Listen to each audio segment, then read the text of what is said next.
Bom dia a todos. Essa reunião clínica da disciplina de nefrologia da Fundação Oswaldo Ramos. Nesse bloco de reuniões, nós estamos discutindo a linha de cuidado integral da doença renal crônica. Nós começamos desde a atenção primária, que envolve o tratamento conservador nos programas de saúde da família. Depois a extensão especializada, que nós identificamos uma série de limitações. Nós enfrentamos há 2 anos atrás uma redução da oferta de diálise, de hemodiálise e diálise peritoneal. Isso tem sido corrigido, até nós estamos participando bastante nesse modelo. Tem um entrave importante aqui, que é o acesso vascular. Esse é um entrave que dificulta, interfere com a qualidade de vida do paciente que está em hemodiálise e também oferece menos possibilidade de ele entrar em diálise peritoneal. E depois, o transplante causa uma série de transtornos, porque o fato dele ter passado muito tempo sem um acesso definitivo, ele acaba tendo recebido várias punções vasculares que dificultam o acesso para o transplante. Então, se nós formos olhar o entrave assim, do paciente, independente da oferta de transplantes, hoje o principal entrave é o acesso vascular.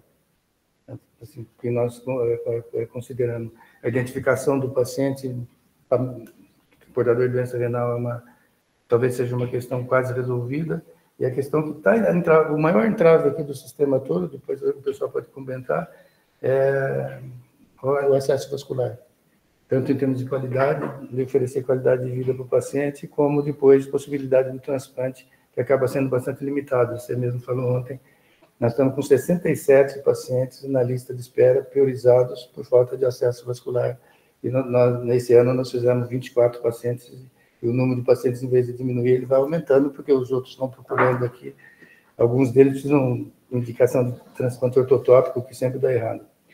E aqui no transplante renal, o entrave principal, eu considero que seja o aumento da possibilidade que nós temos de dobrar o número de transplantes, aumentar o número de órgãos captados. Se todos nós alcançássemos o mesmo número do Paraná, Santa Catarina, nós dobraríamos o número de transplantes realizados só com seguindo a mesma orientação que eles dão nesses 2 estados. E aqui, a ideia agora, que está tendo um processo de reorganização, assim, redefinição do regulamento técnico para todos os órgãos, para tratar de todos os órgãos. Você tem participado bastante. O Renato vai falar sobre... O Renato é coordenador técnico do Instituto de Imunogenética, aqui da Escola Paulista. Fez mestrado em Biologia Molecular pela Unifesp, graduado em Biomedicina em 2008, na Universidade Federal aqui de São Paulo. E o Renato é uma pessoa... Assim, todos conhecem o Renato é uma pessoa excepcional, assim, e que nós tivemos a sorte, assim, dentro do processo que nós chamamos aqui de processo de sucessão dentro da Fundação Oswaldo Ramos, do Hospital do Rim e do programa todo, o Renato já garante esse processo, garante essa sucessão na hora que chegar o momento na imunologia, no laboratório de compatibilidade. Aqui também nós estamos trabalhando com o mesmo sentido. Então, Renato, muito obrigado mais uma vez aí, parabéns pelo que você representa, assim, não só dentro do programa de transplante brasileiro, mas eu vejo nos congressos que nós frequentamos junto, como o pessoal do exterior tudo admira todo o seu conhecimento e como que você já faz parte desse grupo de pessoas que decidem os destinos da histocompatibilidade no transplante. É isso, obrigado pelo convite.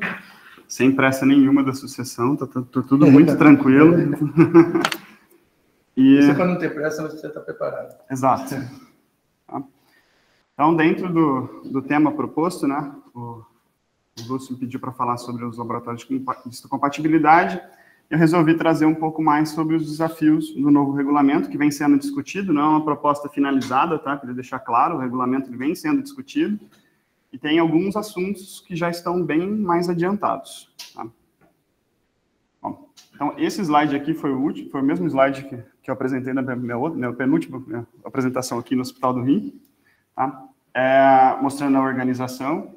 Então, o laboratório de HLA, né, ele está aqui ligado à Central Estadual de Transplante, ele é contratado ou pelo município ou pelo estado para prestar serviços, e toda a equipe de transplante, para ser habilitada, para ser regulamentada, ela precisa ter um laboratório de HLA vinculado à equipe para poder fazer os testes de histocompatibilidade. Tá? Quais são esses testes? De forma bem simples, tá? Então, toda a tipificação HLA do receptor, tá? Todo receptor para entrada de lista renal, ele precisa ter um HLA tipificado, inscrito na central de transplante, e do doador falecido no momento da doação. Isso aqui é para a gente fazer o match HLA, que é um dos assuntos que a gente precisa discutir dentro do novo regulamento. Também, a gente é responsável pela manutenção da soroteca, tá? Então, a cada 3 meses, os pacientes têm que renovar soro no laboratório, e esses soros são testados para identificar anticorpos anti-HLA, tá? E esses soros aqui, esses anticorpos anti-HLA, que nós vamos utilizar agora para determinar os antígenos inaceitáveis. E esses soros ficam disponíveis no momento da prova cruzada. Então, quando tem um doador falecido, no momento da doação, né, nós precisamos realizar aquela prova cruzada real antes do transplante para garantir a segurança de todo o processo. Bom, como que o Brasil está de laboratório de HLA? Tá? Ficou um pouquinho pequeno aqui, desculpa o mapa, mas nós temos hoje 46 laboratórios de HLA que participam do controle de qualidade da BHI. Tá? Eu usei o dado da BHI aqui porque é um dado mais atualizado, tá? Dos pacientes inscritos agora em 2025. Então, foram 46 laboratórios que se inscreveram. Esses laboratórios estão concentrados no Sudeste, aqui no Paraná, no Sul, tá? A gente vê que São Paulo tem o maior número, e nós temos alguns estados que não participam, que não tem laboratório que participam do controle de qualidade, tá? Então, do Acre, do Amazonas, Roraima, Amapá, Maranhão e Tocantins. Não significa necessariamente que eles não têm laboratório, mas o laboratório não está participando de um controle de qualidade, não sei se ele está ativo, tá? Quando a gente olha agora esses laboratórios e vê qual é o tipo de prova cruzada que eles realizam, né? Se a prova cruzada é por CDC, citotoxicidade dependente de complemento, ou por citometria de fluxo, a gente vê novamente, né? Aqui nem todo laboratório de HLA faz prova cruzada, tá? Alguns fazem somente a tipificação HLA de registro, de redoma. Então, a gente vê que, novamente, a gente tem aqui os laboratórios que só fazem CDC, que esses estão em laranjinha, a gente tem os que só fazem citometria e tem os que fazem ambos, tá? Então, aqui a gente vê essa distribuição. Então, a gente vê agora que há um aumento do número de laboratórios inscritos para citometria de fluxo, o que é muito bom. A gente vem batendo nesse assunto, que os laboratórios deveriam investir na prova cruzada por citometria, que traz mais segurança e mais informação do transplante, e a gente vê que isso realmente está acontecendo. Fica muito feliz com esses dados. Bom, e o que os laboratórios eles vão enfrentar agora, né? O que são os desafios do novo regulamento técnico? Então, dentro do novo regulamento técnico, a gente precisa pensar que então, a pontuação HLA está sendo proposta para mudar, que além da pontuação HLA se junte o tempo de lista, ou hoje está o tempo de lista, no tempo de inscrição, mas se é o tempo de inscrição ou se é o tempo de diálise.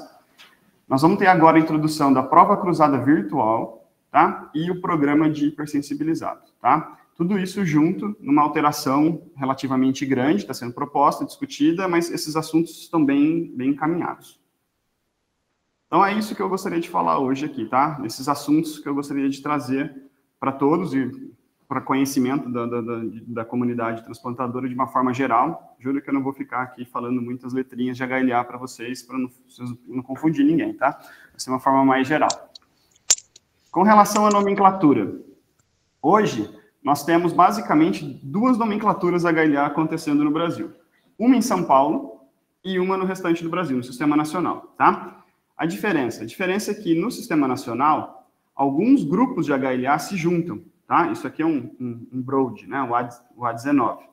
Tá? Isso faz com que, por exemplo, se a gente tiver um receptor A29 e um doador A74 desse mesmo grupo, no Sistema Nacional, isso é considerado um match, uma compatibilidade, e em São Paulo, isso é considerado uma incompatibilidade, tá? Então, o primeiro ponto que a gente tem que trabalhar é da unificação e uniformização desses resultados, tá? De HLA. Todo mundo precisa, as duas listas precisam conversar, e isso é particularmente importante quando a gente pensa no órgão que viaja. Tá? Quando ele sai de alguma outra região e vem para São Paulo, o cálculo da compatibilidade é diferente. Então, isso precisa ser trabalhado para que facilite todo o sistema. Segundo ponto que está sendo proposto é a alteração da pontuação HLA. Tá? Então, aqui a gente tem hoje a pontuação vigente, tá? Que privilegia o HLA-DR, tá? Por isso que a gente aqui em São Paulo consegue 80% de compatibilidade DR. Tá? E a pontuação proposta nova, ela não vai incluir, ela vai incluir somente classe 2, DR e DQ, tá? Então, ela não vai dar uma diferença entre o HLA, DR e DQ. Se você tiver 0 mismatch, tanto DR em DQ, você ganha 20 pontos. Se você tiver 1 mismatch, tanto faz, o DR em DQ seriam 15 pontos. E assim sucessivamente, até você não ter nenhuma compatibilidade. O loco A e o loco B seria considerado apenas em caso de 0 mismatch para A, B, DR e DQ, tá? Que seria como se fosse uma prioridade máxima ao transplante. Esses pacientes com nenhuma incompatibilidade nesses locos seriam topo de lista. Não tendo pacientes 0 mismatch A, B, DR e DQ, somente o DR e o DQ seriam considerados. E por que disso, né? Por que desculpa, antes de falar do porquê, a gente precisa entender assim, o DQ, ele entrou na legislação, né, nas portarias, em 2021. E nós temos pacientes inscritos antes de 2021. Então, será que a gente hoje teria condições de fazer a pontuação DR-DQ? Todos os nossos receptores têm DR-DQ? Tá? Então, aqui são dados do Brasil, tá? Foi o dados do SNT. Eu gostaria de agradecer o SNT por disponibilizar. Então, a gente vê aqui por estado as listas e quem tem o HLA-DQ tipo, o receptor que tem o HLA-DQ tipificado e não tipificado, tá? Então, em geral, nós já temos 74% da nossa lista de espera com HLA-DQ tipificado. Então, a gente precisa trabalhar agora nesses 26% para poder fazer essa nova pontuação valer, né? A gente não tem como fazer a pontuação se a gente não tem o HLA-DQ. Em São Paulo, nós não temos registro para DQ no sistema, tá? Então, quando um paciente é inscrito, não tem campo para colocar o HLA-DQ. Então, esses dados não podem ser fornecidos pela secretaria. Eu levantei no IGEM, e no IGEM nós temos 83% dos receptores já tipificados para DQ. Então, a gente precisa trabalhar com esses 17 para conseguir atender essa nova pontuação. Tá? E por que o DR e o DQ? Tá? Então, esse primeiro trabalho aqui, a gente tem 3 pontos principais, né? O DR e o DQ, eles estão relacionados, né, incompatibilidades em DR e DQ com a rejeição aguda, tá? Esse trabalho aqui é um trabalho que a gente publicou agora em maio de 2025, tá? Que a gente viu que incompatibilidades em DQ e em DR, né, aqui está multivariado, estão associados com o evento de rejeição aguda dentro do primeiro ano, tá? Então, quanto mais a gente aumentar a incompatibilidades, a gente espera aumentar um pouco a taxa de rejeição aguda dentro do primeiro ano. Segundo ponto importante, isso que a gente vinha conversando um pouco antes, né? Os anticorpos no pós-transplante, eles são, em geral, classe 2, tá? Então, isso são dados observados no mundo todo, tá? Então, quando a gente olha no pós-transplante, os DSAs de novo são, em geral, classe 2 e, por algum motivo, são contra HLA-DQ. E alguns dados mostram que esse DSA, no pós-transplante, o DQ, ele seria mais, vamos dizer, patogênico, né? Seria relacionado a diversos desfechos, incluindo a perda do enxerto. Então, entre todos os DSAs que a gente gostaria de evitar, o DSA contra HLA-DQ seria o melhor. Então, aumentando a compatibilidade, aumentando a probabilidade de compatibilidade em DQ, você diminuiria essa probabilidade de formar anticorpos anti-HLA classe 2. Tá? E terceiro, né, que isso reflete na sobrevida do enxerto. Então, esses aqui é um dado do estado de São Paulo, tá? Em que a gente vê aqui a compatibilidade entre 0, 1 e 2 mismatches, né, nesse período estudado entre receptores adultos não priorizados. A gente vê que os pacientes 0 mismatches, eles vão melhores no transplante, né, com a sobrevida geral, do que os pacientes com mais mismatches em classe 2, tá? Esses são dados aqui de São Paulo, do estado de São Paulo.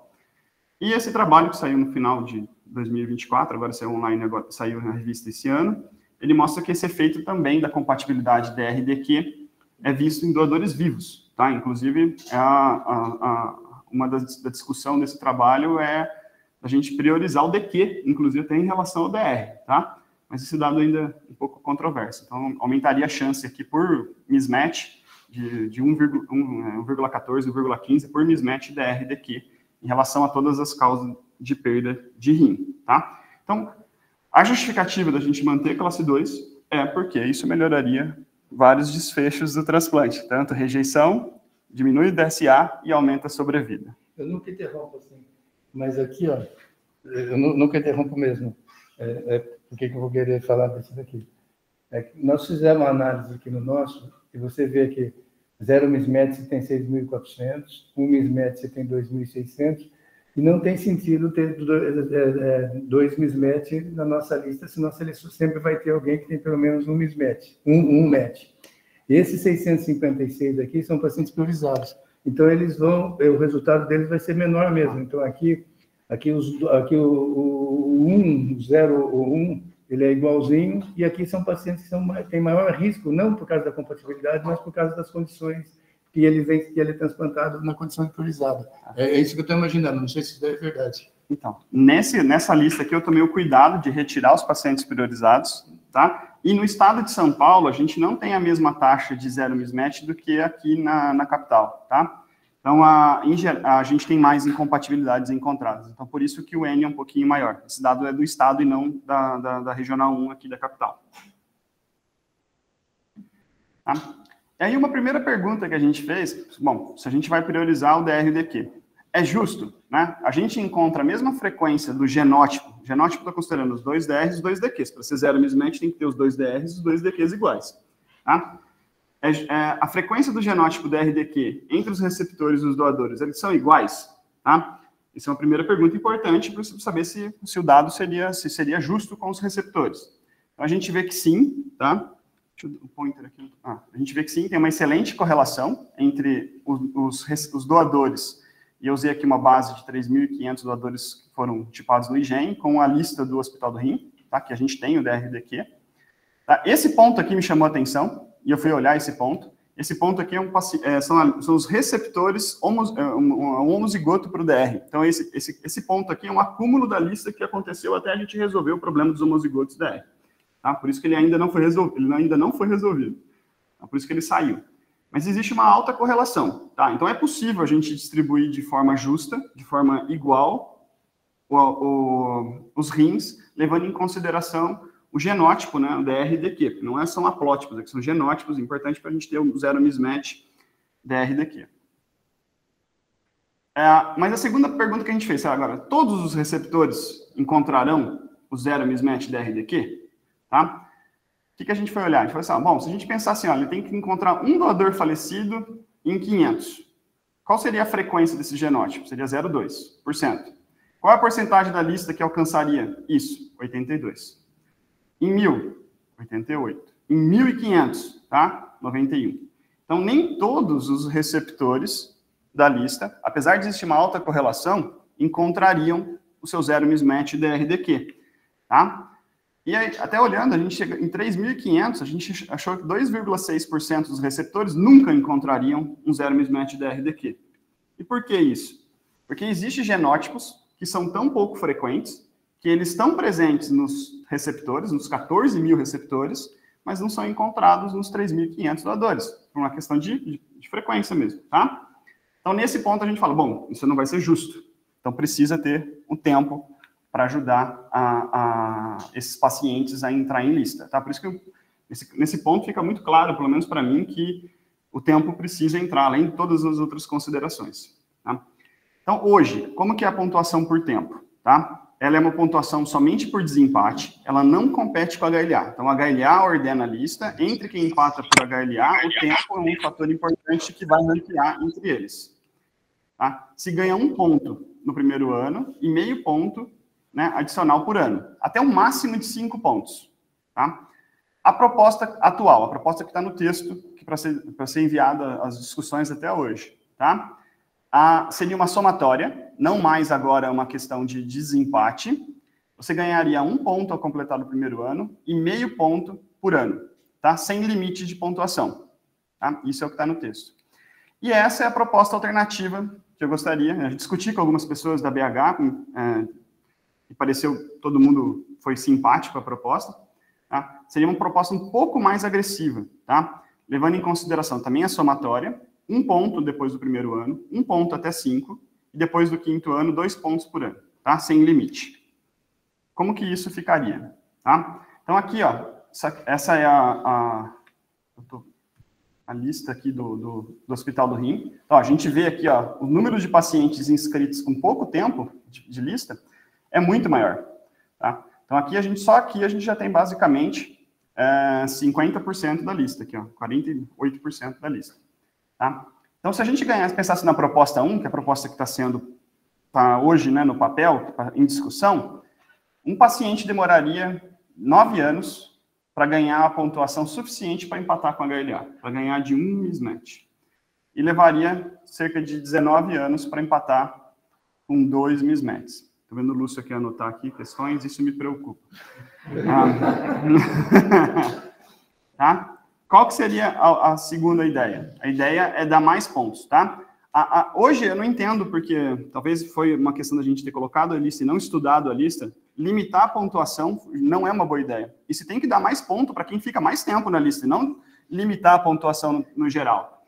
Tá? Então, com essa nova ideia, né, ela é bem mais agressiva, então você teria que, no 5º ano, já empataria, tá?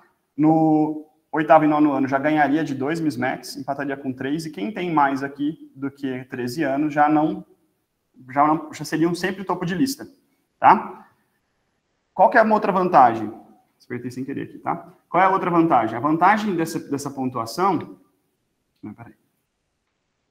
Aqui, né? A vantagem aqui é que, na soma, um paciente que tem 3 anos, por mais que ele 0 mismatch, um paciente que acabou de entrar com 0 mismatch, automaticamente essas pessoas vão estar na frente.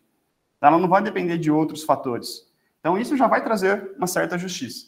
Como a gente tem muita gente aqui, ó, há uma grande chance de match, o que seria bom para o sistema.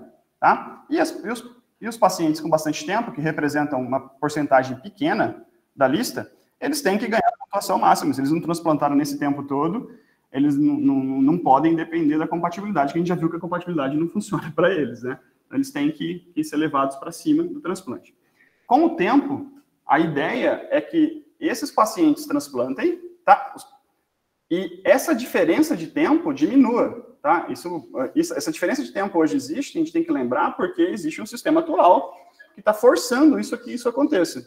Então, a ideia é que a gente tenha esses pacientes vão transplantando e essa amplitude, essa diferença de tempo desses pacientes diminui e isso vai ficando cada vez mais justo. Vamos pensar nesse sentido. Tá? Mas esses pacientes que não transplantam aqui, não transplantam só por causa do HLA, porque eles têm um HLA diferente, tá? Tem muito paciente aqui que não transplanta porque está cheio de anticorpo, tá? Que é o que a gente vê. E isso vai de acordo com a outra proposta do regulamento, que é ter um programa para hipersensibilizado. O programa do hipersensibilizado já foi bem discutido, né, com todo mundo, já foi demonstrado várias vezes. Tá? A justificativa é porque esses pacientes, né, eles têm uma frequência de transplante menor do que a frequência em lista, obviamente eles acumulam. Tá? Aqui a gente tem a distribuição por estado, tá? Então a gente consegue ver a porcentagem de paciente hipersensibilizado com diferentes cortes por estado. A região sul é a região que mais sofre com isso, tá? Deve ser até por isso que o Neumann sempre foi um grande defensor, né, de ter um programa para hipersensibilizado. Né? Então a gente vê aqui que no sul, é engraçado, que no Rio Grande do Sul, pacientes com frequência acima de 100% é igual praticamente ao de Santa Catarina com 95%. Tá? Tipo, ainda ele seria, o 100 aqui seria um dos maiores. Tá? Então, tem algum efeito aqui de seleção, provavelmente. Os pacientes estão acumulando, o programa funciona, os pacientes acabam acumulando em lista. Tá? Então, foi discutido, né, uma proposta da BTO, em que o Lúcio também já apresentou isso, acho que algumas vezes. Né? Então, seriam 2 tipos de hipersensibilizados. A gente teria o hipersensibilizado tipo 1, que é o hipersensibilizado que ele é tão difícil transplantar, porque tem um painel alto, que ele precisaria aumentar o número de doadores, então ele precisa participar por região. E a gente teria um hipersensibilizado não tão difícil de transplantar, difícil nas regras atuais, mas se ele fosse colocado num programa, ele já teria essa vantagem, ele já conseguiria chegar ao transplante. Então, a gente chamou de hipersensibilidade tipo 2. Tá? Aqui no estado de São Paulo já teve uma reunião da Câmara, da Câmara Técnica em que se discutiu que esse valor aqui seria 99 para São Paulo, só pacientes com painel acima de 99, e no tipo 2 seriam acima de 96 até 99%, tá? Porque transplantar pacientes nesse programa com painel de 80% é muito fácil, tá? Então seria até praticamente injusto com os demais pacientes, porque a gente passaria aqui uns 2, 3 anos só transplantando pacientes com painel acima de 80% sendo selecionados. E a ordem de alocação, como eu tinha colocado antes, né? Então seria o zero mismatch ABDRDQ, os priorizados, o hiper 1, local, 2, regional, isso para quê? Para diminuir que o órgão sai de uma região e vai para outra, se ele já atender um hiper 1 na região dele, o órgão não precisa migrar para outra região.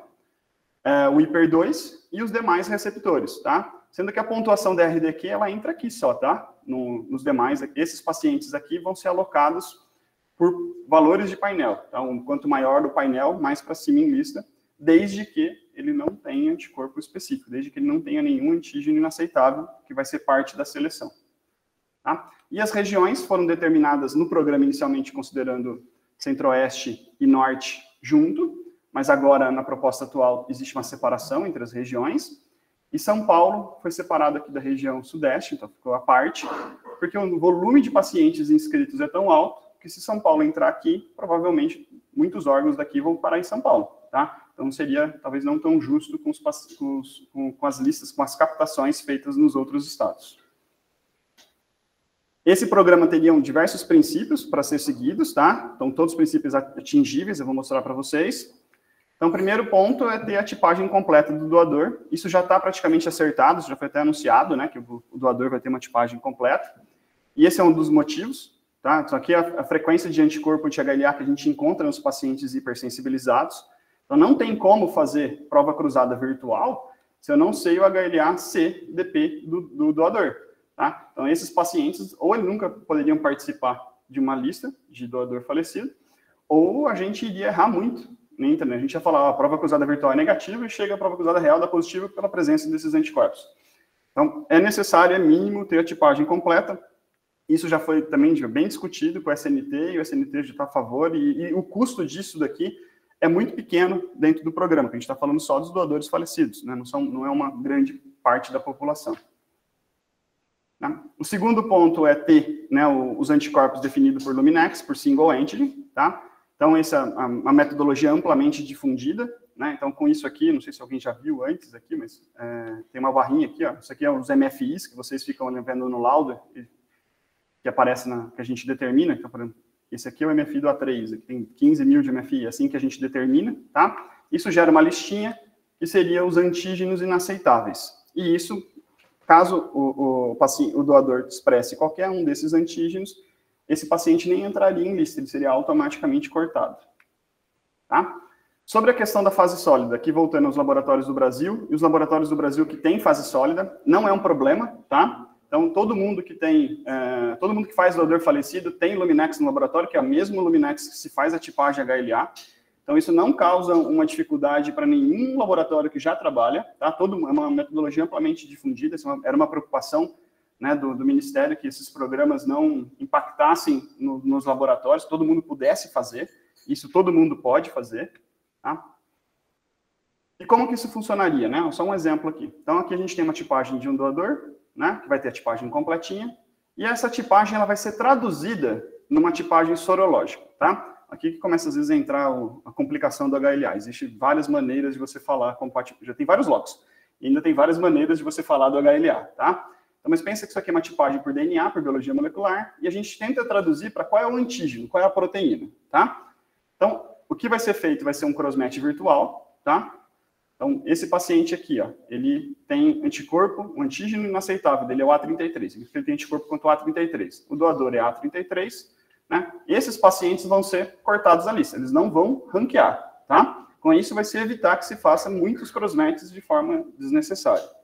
E entre os pacientes que sobraram, o paciente que tem um painel mais elevado, ele vai subir e ele vai ter uma nova ordenação, tá? Basicamente, a ideia é essa, é fazer com que, na ausência de um anticorpo doador específico, os pacientes com painel elevado, que vão participar do programa, vão subir. tá? E aí eles vão estar na frente, Isso acontece hoje em dia, mas eles não estão entre os primeiros, então muitas vezes eles não transplantam. A ideia é permitir. Para viabilizar isso, a Secretaria de São Paulo vem desenvolvendo um novo sistema, tá? Esse sistema da Secretaria da Prodesp, da Secretaria de Saúde do Estado de São Paulo, em que nós vamos ter campos agora para preencher do doador, tanto da tipagem, essa que a gente chama de biologia molecular, e essa outra de antígeno. Por que nós vamos ter duas? Porque essa tipagem vai ser feita para a gente fazer a compatibilidade entre receptor e doador, e essa tipagem aqui, que vai ser traduzida, vai ter restrições, é claro, né, das possibilidades, vai ser utilizada para fazer o crossmatch virtual, política de antígeno aceitável. Tá? E uma pergunta, né, que sempre me incomodou, por que não faz a tipagem, a compatibilidade logo aqui? Tá? Porque nem sempre a gente consegue traduzir isso para cá. Tá? Não é possível em 100% das vezes. Tá? Então a gente levantou esses dados, até com a ajuda do Samuel, no nosso laboratório, trabalhando com dados do Redome. Então, a gente viu a possibilidade, qual é a possibilidade da gente traduzir essa tipagem molecular para a sorológica. Tá? Então, a gente consegue traduzir aqui, ó, em 98,5%. Tá? Então, esse é o esperado. Algumas vezes, nós não vamos conseguir traduzir e não vai ser possível fazer um crossmatch virtual com segurança. Tá? Você tem que saber que o programa ele não vai funcionar 100% das vezes com crossmatch virtual uma das razões é devido a essa condição dos nossos alelos do Brasil. Tem alguns alelos diferentes que nunca foram testados sorologicamente e a gente não consegue fazer essa tradução. Tá? E nós tivemos que criar antígenos que não existem na nomenclatura oficial. Tá? Então, nós criamos antígenos para poder fazer o crossmatch virtual aqui, de uma forma que, para alguns HLAs, a nomenclatura sorológica é muito antiga e nunca foi incluído isso. Tá? Para o receptor, tá? O que vai ser criado? Vai ser criado uma abinha, ficou pequeno aqui, mas a próxima tela vai ter um zoom maior, tá? Uma aba, que são a aba dos antígenos inaceitáveis. Então, o laboratório vai poder listar aqui quais são os antígenos inaceitáveis, que vai cruzar com aquela tipagem sorológica. Tá? Em São Paulo foi definido esse mínimo de MFI, tá? É lógico que cada laboratório com seu centro transplantador vai combinar o valor, tá? Mas a ideia é a predição da prova cruzada real negativa, principalmente quando o rim for viajar, tá? Para um do programa. Para abastecer essa listinha aqui, nós tomamos o cuidado de criar mecanismo de lote, tá? Então não vai ser um a um do paciente, no laboratório a gente vai poder criar listinhas e colocar diversos receptores aqui, diversos receptores em cada linha para facilitar esse abastecimento, tá? E aqui, ó, um exemplo. Então, o paciente, a gente colocou esses anticorpos aqui, né, inaceitáveis, que foram determinados por um paciente específico, e o painel vai ser calculado automaticamente pelo sistema, tá? O laboratório não vai inserir o valor de painel para não correr nenhum risco de ter uma confusão, de colocar um anticorpo só e falar que o paciente tem 99%. Isso não vai ser possível, tá? E nós estamos validando, né, esse painel aqui, ó, a gente validou com nossa calculadora, a gente está trabalhando nessa validação e os dados estão batendo perfeitamente, tá? Então, simplesmente dizendo os antígenos aceitáveis, que pode ser modificado, ele calcula automaticamente o painel que vai ser utilizado tanto para essa classificação do paciente ser hiper ou não hipersensibilizado. Um outro fator que vai gerar problemas no crossmatch virtual é a questão da definição dos antígenos, né? Entre o que eles estão representados ou não nos kits comerciais. Aqueles kits de Luminex são kits comerciais. E nós só temos 2 fabricantes, o da Unlambda e o da Imucor. E esse é um kit complementar que tem outros antígenos que custa a parte, tá? A gente tem que comprar a parte. Tá? Então, essa é a frequência dos alelos do Brasil que não estão representados nos kits de HLA. E isso pode levar também a um erro de interpretação do crossmatch virtual, é uma limitação do crossmatch virtual, tá? No laboratório, a gente já vem fazendo esse kit complementar, ó, que diminui bastante, né, que aumenta muito a representação dos antígenos, em todo paciente que tem painel acima de 95%.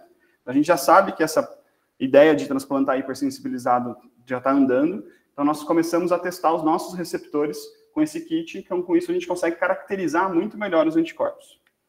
E tem uma questão dos anticorpos antialelos, tá? Isso é mais técnico para o laboratório, mas é assim, os anticorpos antialelos não existem sorológicos determinados.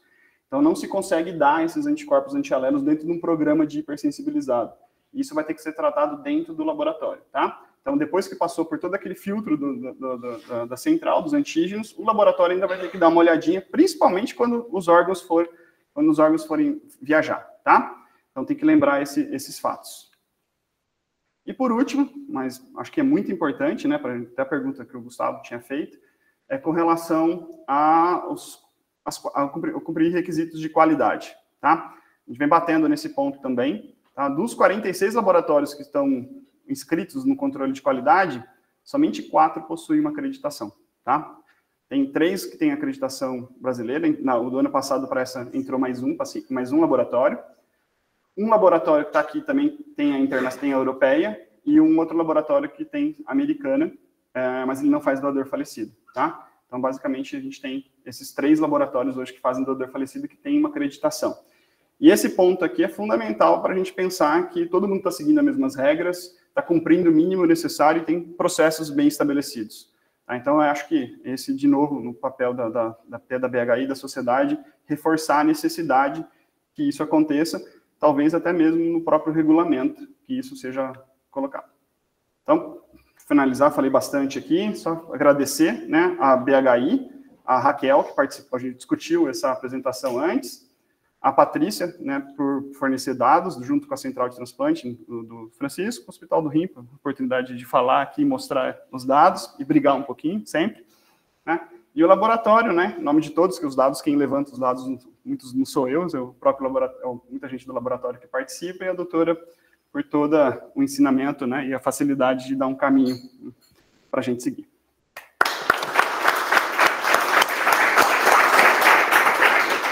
Primeiro, Renato, eu queria parabenizar pela você conversa com os slides, você domina todo o assunto, tem mais de 130 pessoas acompanhando online, além dos 40, 50 pessoas que estão presentes aqui, e assim, os teus slides são absolutamente esmerados, né, claros, é muito difícil, eu não conseguir acompanhar. Eu queria parabenizar mesmo, vou usar, esse vai estar disponível no YouTube a partir de amanhã, e é um modelo assim, de como se organiza uma aula tão clara. Parabéns mesmo. Obrigado. Parabéns pelo que você conhece de todo o assunto aí. A Patrícia acabou de entrar, eu queria passar para a Patrícia, inicialmente, a Patrícia é coordenadora do Sistema Nacional de Transplante. Esse conjunto de reuniões que nós estamos fazendo, como eu disse, envolve a linha de cuidado integral da doença renal crônica, tem o apoio da Secretaria de Atenção Especializada da Saúde, da Sociedade Brasileira de Nefrologia e da BTO, e a doutora Patrícia, do SNT. Patrícia, bom dia. Bom dia, Medina. Bom dia a todos. Eu peço desculpas, eu estou com um problema na conexão, a câmera, quando eu ligo, fica oscilando.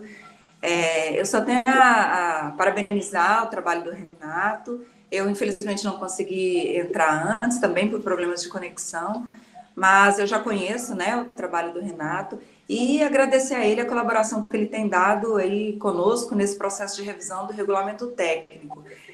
Tem sido fundamental e a gente ainda pretende contar muito com a ajuda tanto do Renato, quanto do Lúcio, quanto dos membros da Câmara Técnica Nacional de Transplantes Renais e de outras câmaras técnicas também, para esse momento fundamental que nós estamos passando agora, que é a revisão do regulamento técnico, na qual nós vamos trazer novidades, né, como, por exemplo, a implantação no Brasil inteiro do CrossMed virtual e também com a parceria da BTO vamos implantar o projeto dos hipersensibilizados. Então, a participação do Renato tem sido fundamental, eu agradeço e parabenizo aí. Vou assistir amanhã, Renato, no YouTube, a sua aula completa, que é do nosso total interesse. Obrigada. Obrigado, Patrícia. Acho que foi importante trazer o assunto, né? Acho que o regulamento, se não me engano, é previsto para a gente finalizar em setembro. Então, acho que está na hora de mostrar o trabalho e de debater, né, esses detalhes. Então, a quantidade de mudanças e de aperfeiçoamento que eu considero de aprimoramento no sistema todo é muito grande. Agora, então, isso está bem apresentado aqui. Quando que isso vai estar disponível no sistema para que os pacientes possam ser selecionados baseado nesses critérios? Essa é uma pergunta que não depende de mim. Eu coloco todo o meu empenho possível para ajudar. O sistema de São Paulo, não sei se o Francisco conseguiu entrar, está em fase final, né? Então aquelas telas são reais, tem muito mais telas já desenvolvidas, todo o cadastro, toda a parte está pronta. Tem uma certa flexibilidade da gente montar a parte dos HLAs, foi bem legal a forma que foi construída.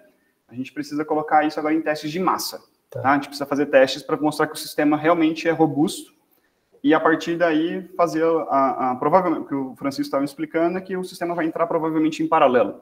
Então, vai rodar tanto no antigo quanto no novo, para ver a validação do sistema. Então, falta essa parte agora, final, que depende da Secretaria de Saúde. A Patrícia, para complementar? Só complementando mesmo, Medina e Renato, a nossa intenção também a partir da publicação do novo regulamento técnico, que vai acontecer em setembro, a gente vai dar um prazo, né? Porque nós também, do Ministério da Saúde, vamos ter que aguardar a internalização do sistema que a Secretaria de Saúde de São Paulo, a Central de Transplante de São Paulo, está nos oferecendo, e nós vamos ter esse prazo para a internalização do sistema, e, portanto, vamos dar um prazo também para que comece a rodar em todo o país a partir da internalização do sistema de São Paulo. Obrigada. A doutora Maria Gerbasi está online. Doutora Maria, a Maria que representa tudo o que de melhor tem no HLA do Brasil todo. A Maria começou todo esse sistema, fez esse laboratório. Maria. Bom dia a todos. E eu realmente... Eu sou da época que é pré-HLA, né? Então assisti toda a transição depois de 1997, que veio a lei dos transplantes, introduzindo a seleção por HLA, demorou uns 5 anos até chegar em 1/1 de 2002, onde foi efetivamente implantado. E veja, tem então, como o Renato falou, mais de 20 anos que a gente está com esse sistema, com essa mesma pontuação, e eu fico assim muito, muito feliz, porque já estava mais do que era o tempo de revisar isso e de olhar os dados, ver o que aconteceu neste período. Então, só o fato da gente estar discutindo e de existir a real possibilidade, então, de avançar nesses algoritmos é muito importante, eu fico muito feliz. O Renato e eu sempre discutimos muito essa questão da lista, da equidade e também da utilidade. Nós já conseguimos resolver o problema, por exemplo, dos homozigotos, depois nós atacamos o problema dos hipersensibilizados, né, participando do grupo de estudo daquele da BTO, então isso avançou, e agora então nós estamos nessa revisão maior do transplante, onde o tempo de espera vai ser realmente contemplado de uma maneira justa. Então eu só tenho que ficar muito feliz com todo o desenvolvimento desse campo. Só para dar lógico que eu fico muito feliz de ter o Renato, né? Que o Renato vocês sabem, é espetacular. Exato. Parabéns, Renato, em público. Já estou vermelho. Já. Eu só transferi que esse é o mérito da doutora Patrícia Freire, que coordena o Sistema Nacional de Transplante agora, que desde o início, quando ela assumiu, esse foi o objetivo principal dela, e ela vem se dedicando de maneira intensa à revisão de todo o regulamento técnico de transplante, como a Maria falou, tem mais de 20 anos aí, mais uma vez, destacando essa iniciativa da doutora Patrícia. Eu vou passar para o Walter, depois para o Lúcio, que ele pediu para falar. Parabéns, Renato, uma apresentação muito clara e extremamente didática. Ficou muito claro. Meus parabéns, realmente. 3 pontos bem rápidos. Assim, pela nova proposta, você passaria de 15 para 20 pontos o HLA. Então, com isso, a gente teria que aumentar, realmente, acho que essa segunda proposta, que dá 2 pontos por ano após o 5º ano, é melhor que a primeira, senão seria muito pouco. Acho que essa proposta talvez seja mais aceitável. Ou talvez, talvez uma proposta intermediária seria 1,5 ponto por ano, todos os anos também. Aí, para não mudar alguma coisa, talvez 1,5 ponto por ano, todos os anos. O segundo ponto, não chegasse a tocar, mas é importante, é a história dos priorizados. O doador prévio e o transplantado de outro órgão, eu acho que eles tinham que ter o mesmo peso e pontuação, e não priorização. Priorização é para quem não tem acesso, é diferente. Nós temos que ter isso bem claro. Quem fez um transplante de coração e não transplantou, ou transplantou e não deu certo, ele não morre, ele continua relativamente bem em diálise. Então, vamos dar uma pontuação, talvez, como agora subiu a pontuação do HLA, antes era 10, passa para 15 pontos. Acho isso mais justo para o sistema. Então, esses são os pontos que eu queria colocar, que é assim, que acho que a gente aprimora bastante, mas eu quero te parabenizar pela apresentação, que foi muito boa. Eu não sei. Então, primeiro, eu queria fazer coro aqui, né, e parabenizar o Renato pela espetacular apresentação, né? É bastante clara, assim, muito objetiva e é bastante acessível, né? Eu tenho certeza que todos aqui nessa audiência conseguiram compreender as ideias que estão nesses pacotes de soluções que visam melhorar ainda mais robustez ao Programa Nacional de Transplante, que é um programa bastante robusto, né? E ele vem em uma hora muito boa, onde muitas questões estão acontecendo ao mesmo tempo, e acho que isso vai ajudar bastante, não apenas os resultados do sistema de transplante, como a própria linha de cuidado integral da pessoa com doença renal crônica, porque esse é o pensamento, quando a gente imaginou, né, professor Medina, esse bloco de reuniões que vem ocupando o semestre, né?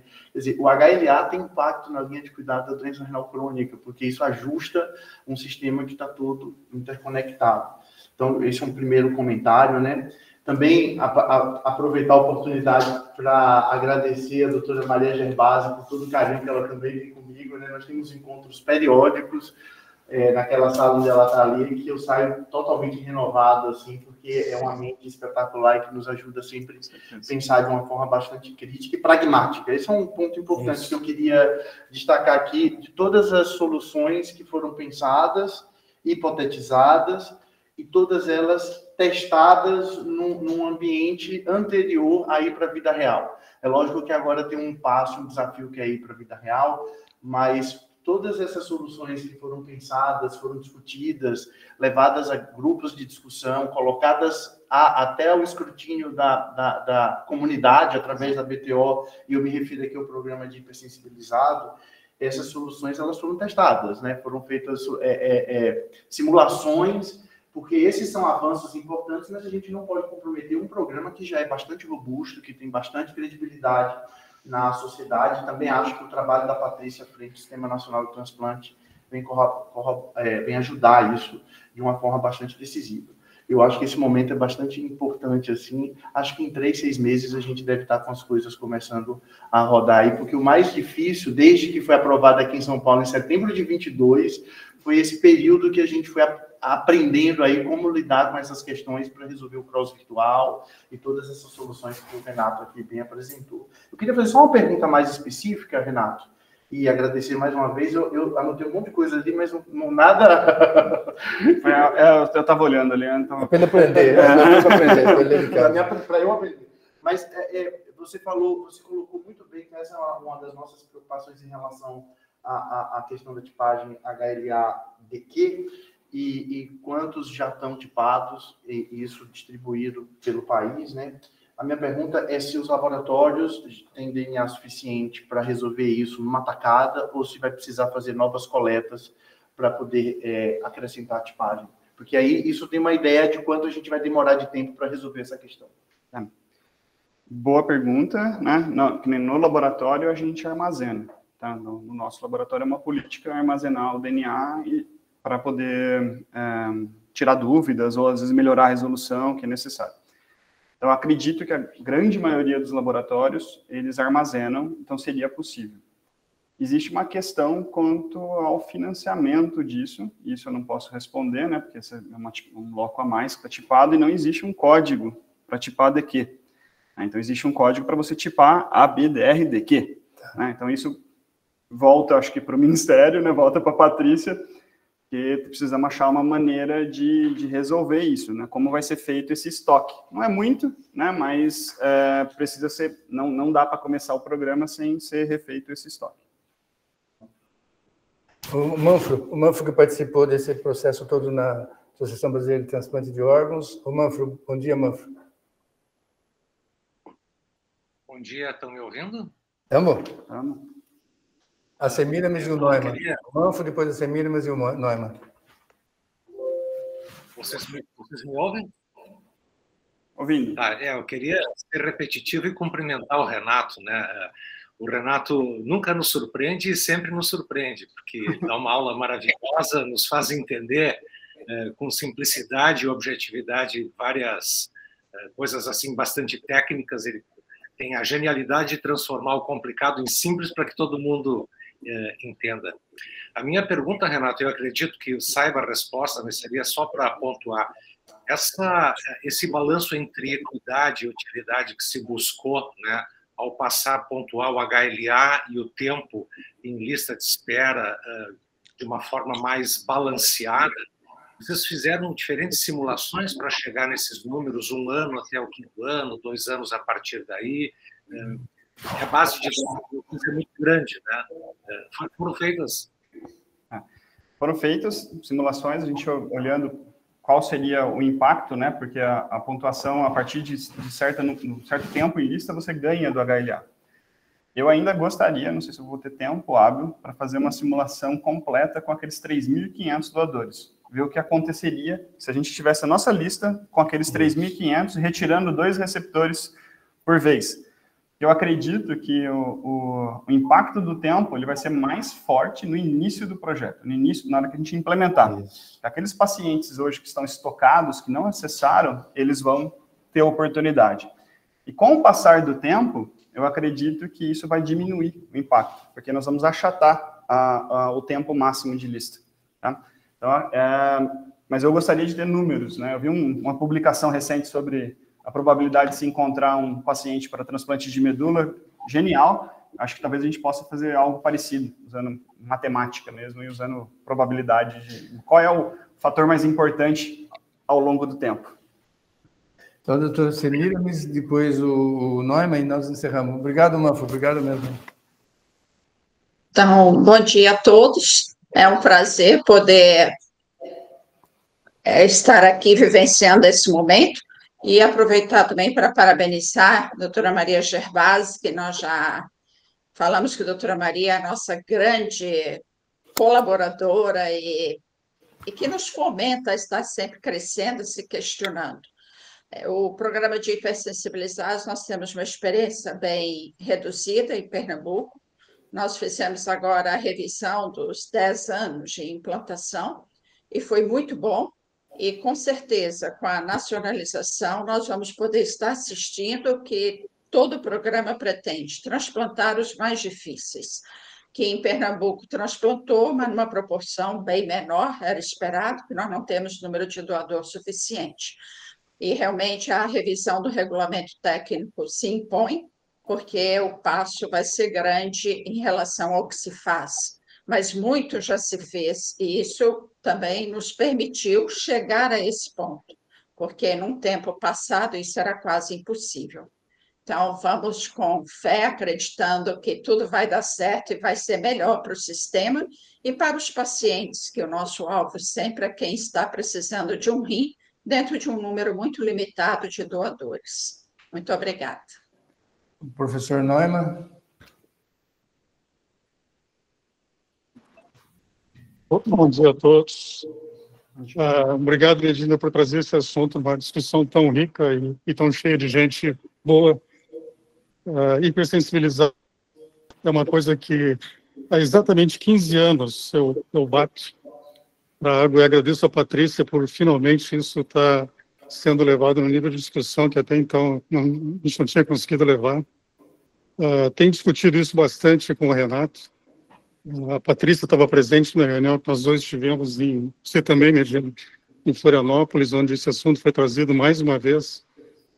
E é dessa discussão toda que tem que ser uma solução que seja boa para todos, para os pacientes, para o sistema, e que tudo passe a funcionar de uma forma econômica, racional e enfim, boa. De novo, agradeço ao Renato, a aula dele foi de fato muito boa, está sendo redundante dizer isso. Mas eu tenho uma coisinha só que é mais ou menos no sentido do que o Walter falou e o Manfro também. Eu acho que essa pontuação por tempo que está sendo proposta pelo Renato, e eu já disse isso para ele há uma semana atrás, em Curitiba, que ela é muito conveniente, ela é pensada no estado de São Paulo, mas não no Brasil, especialmente não no Rio Grande do Sul, ou na região sul. Eu acho que, como o Walter disse, a pontuação não deve esperar 5 anos para ser aumentada, levar pontos extras por quem está há mais de 5 anos ou 5 anos na lista. Eu acho que ela tem que ser encurtada. Eu cheguei a pensar em uma coisa como 2 anos ou 3 anos, porque esse é o tempo que os nossos pacientes menos hipersensibilizados, isso é até coisa de 90%, transplantam. Eu tenho mostrado esses dados também, e nós praticamente não temos variação no tempo de espera entre 0 painel e coisa de 90% de painel. Todos eles transplantam em coisa de 1 ano e meio. E realmente a dificuldade é pacientes acima de 98%, 99%. A nossa estatística na Santa Casa de Porto Alegre, ou no estado do Rio Grande do Sul também, ela leva coisa de 2 anos e meio a 3 anos, em média, para um paciente com 98%, 99% transplantar. Significa que metade não transplanta nesse tempo. E o acúmulo de pacientes hipersensibilizados na região sul, isso eu falei não faz muito, é vítima do sucesso da região sul. Mais transplanta para 1 milhão de habitantes no país. Consequentemente, os pacientes que não são difíceis de transplantar saem da lista e se acumulam no hiper. E essa é a grande motivação que eu, faz 15 anos, brigo com isso. Portanto, eu acho que dando um pouco mais de pontos, um pouco mais cedo para os pacientes que passam de 2 anos em lista, é mais justo com eles. O Renato já me ouviu dizer isso não sei quantas vezes também. Eu não concordo com essa coisa do hipersensibilizado tipo 2. Botar essa barra em 80% é absolutamente injusto com pacientes que têm não sensibilizados, ou que têm 40%, 50%, 60%, porque o paciente com 80% até 90% transplante praticamente no mesmo tempo. E eu ficaria só com os realmente que estacionam na lista, os pacientes hipersensibilizados acima de 98%, 99% de painel. Enfim, é uma discussão boa, que cabe, está mais do que na hora. Agradeço a oportunidade de a gente estar discutindo isso, agradeço a presença da Patrícia para estar mais uma vez ouvindo esses pontos todos. E parabéns a ti, Medina, parabéns ao Renato pela apresentação e parabéns a todos por finalmente esse assunto está avançando e a gente está conseguindo resolver essa questão desses hipers no Brasil. Obrigado. Ana, obrigado pelos comentários. Da questão do hiper, concordo contigo, a gente já conversou várias vezes, 80 é pouco, né? Tem que ser um corte mais alto, perfeito.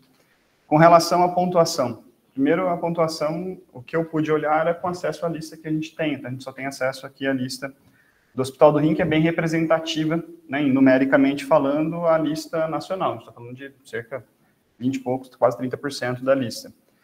E com relação ao tempo de espera, até um pouco antes da gente entrar aqui para a aula, o Gustavo estava participando e ele disse, no Gustavo falou que 75% dos pacientes dele têm até 2 anos. Então, tem essa dinâmica da lista, pode ser diferente, um pouquinho entre programas diferentes, e é difícil achar esse balanço, né, da pontuação em que momento. Talvez, não sei se seria pensar em que poderia ter balanços diferentes em lugares diferentes, de acordo com o tamanho da lista até, mas colocar tão cedo, por exemplo, na lista do Gustavo, você não teria mais compatibilidade efeito, seria todo mundo por tempo, porque todo mundo ganharia o mesmo tempo, basicamente. Então, eu acho que é difícil achar esse balanço. Com 2 anos, eu, sinceramente, acho pouco, tá? Porque a gente não tem rim para todo mundo, não tem como conseguir colocar todos os pacientes em transplante. Então, eu acho ótima a discussão, acho que é o momento, né? A ideia disso foi trazer à luz, né, essa discussão para todos, e é importante, aquela pontuação é uma sugestão que está ali agora para a gente debater, para ver se é a melhor possibilidade e possivelmente você pode, inclusive, simular com a lista aí do Sul para ver o que iria acontecer, se seria muito diferente a dinâmica do que a gente observa aqui. Antes de eu passar ao anúncio da próxima reunião, eu queria passar a palavra de novo para a doutora Patrícia, se ela tem algum comentário adicional, Patrícia. Oi, Medina, tenho sim, agora eu consegui organizar a coisa da Câmara. Eu acho que uma coisa que a gente tem tentado levantar aqui agora é o tempo, assim, na dinâmica da lista nacional por estado, o tempo em que os pacientes ficam sensibilizados acima de 80, né? É um dado que a gente que pode ajudar, não sei, talvez o Renato possa nos ajudar depois, a pensar numa customização por estado aí, né? De qualquer maneira, eu acho que esses dados, eles precisam ser avaliados, como disse o Dr. Neumann, como disse o Renato também, a dinâmica das listas é bastante diferente, né? Isso pode se comportar diferente quando a lista for muito grande, então acho que a gente ainda tem um tempo aí para poder avaliar isso melhor. De qualquer maneira, eu acho que a gente pode, num primeiro momento, equacionar isso fazendo um corte de hipersensibilizado até 90 e de 95 para cima, e verificar aí nos 2 anos como isso se comporta e se comprometer a, depois de passar desse tempo, fazer uma revisão na regra. Eu acho que isso é bastante factível, e eu agradeço mais uma vez aí a aula do Renato e parabenizo a todos pela iniciativa. Obrigada. Então, na próxima semana, a doutora Tainá, que é originária aqui do Hospital do Rim, fez uma história muito rica aqui no Hospital do Rim, agora ela é professora adjunta de nefrologia na Universidade Federal do Ceará, vice-presidente da Associação Brasileira de Transplantes de Órgãos. Ela vai falar como otimizar a utilização de rins captados. Depois da Tainá, nós vamos ter uma sequência de 5 reuniões, onde nós vamos discutir especificamente o cenário de cada região do Brasil, região Norte, Nordeste, Centro-Oeste, Sudeste e Sul, e depois, por último, o Lúcio vai fazer um encerramento no dia 29 de julho. Depois, no segundo semestre, nós vamos ver qual é o tema que nós vamos nos concentrar, mais ou menos seguindo esse modelo de fazer um bloco de temas que possa trazer contribuição para o sistema todo. Então, Renato, muito obrigado mesmo, mais uma vez, parabéns. Primeiro, parabéns para a doutora Maria Gerbasi, que é extremamente inspiradora e que teve essa habilidade de formar e dar liberdade para você desenvolver todo esse seu conhecimento junto com ela. Parabéns para a Maria. Nós temos uma admiração excepcional pela Maria. Nós dois, a Maria começou um pouquinho antes, eu comecei junto com a Maria, e nós temos uma relação assim, profissional excepcional desde o início, assim. E você é um fruto do trabalho que ela desenvolve, né, pela vida toda. Então, Maria, muito obrigado a você. Parabéns, Maria, e parabéns aí, Renato, por essa brilhante apresentação e por tudo que você está contribuindo dentro do Sistema Nacional de Transplante. Obrigado, Renato. Só para finalizar, eu que agradeço, acho que, na verdade, é um privilégio poder, né, primeiro ter a doutora Maria perto e podendo discutir. Eu tenho vantagem, né, na frente, acho que eu tenho que aproveitar isso porque eu tenho vantagens, eu tenho condições melhores, porque eu tenho capacidade, eu posso discutir isso simplesmente abrindo uma porta, e posso vir aqui, como eu venho toda semana no Hospital do Rim, e discutir com vocês. Então, acho que isso é um privilégio, né, não posso achar que é nada demais o que eu fiz, é o mínimo que eu tinha que fazer por estar dentro desse grupo. Tá bom, Renato, obrigado.